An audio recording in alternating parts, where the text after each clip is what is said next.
What's up guys, ayan ay samahan nyo na naman ako dito sa ating panibagong araw, panibagong vlog na naman. Yan guys, at papunta na nga tayo sa ating mga baka para bigyan na naman sila ng pagkain nila. Kaya let's go. At ayan na nga mga lods, at nandito na nga tayo sa ating mga baka. Yan. At magkukumpay na lang pala tayo ng kumpay ng mais muna kasi damo yung binigay natin kahapon. Bali alternate lang muna na kumpay ng mais tsaka damo. Kaya kukuha na tayo. Let's go. At dito na lang pala yung napili nating spot mga lods. Dito malapit sa ating mga baka. Yan. Malapit lang sa ating mga baka to. Kaya kukuha na tayo dahil matigas naman na yung mais nila dito. Kaya pwede nang magkumpay.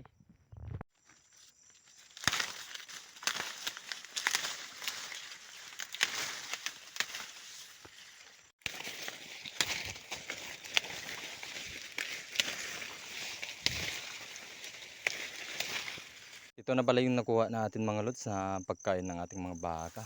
At meron pa dun. Andun pa sa loob yung isang tali.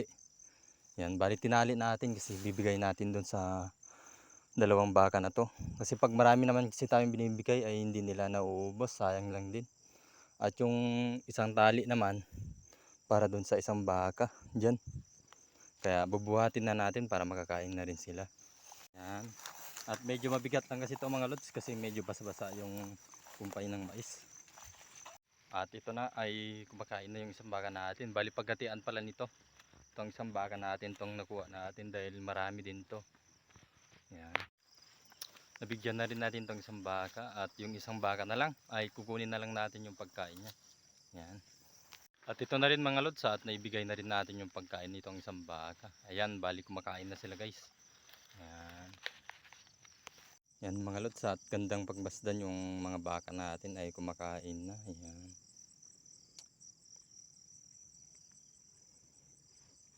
At sana nga ay maubos sila yung pagkain nila para mabusog naman sila kasi yung kumpay ng mais yung binigay natin. Ayan.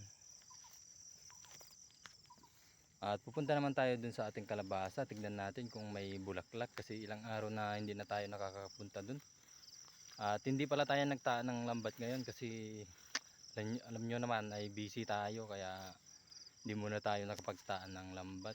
Kaya let's go. Dito na nga tayo sa ating kalabasa mga lods. Ayan. Yung bulaklak niya ay puro bunga.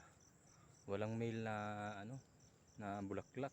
Kaya wala tayong ima-manual pollinate. Kung mayroon lang sanang lalaki na bulaklak, ayan ay ipapa-manual pollinate natin para magtuloy yung bunga kaso wala. Sana nga ay magtuloy pa rin yung bunga niya kahit walang lalaki na bulaklak. Ayan. At dahil nga wala tayong nakuhang bulaklak ng kalabasa, yan mga lods, at pauwi na rin tayo. At maraming salamat na naman sa inyong panonood at sa inyong suporta. God bless po sa inyong lahat. Bye bye.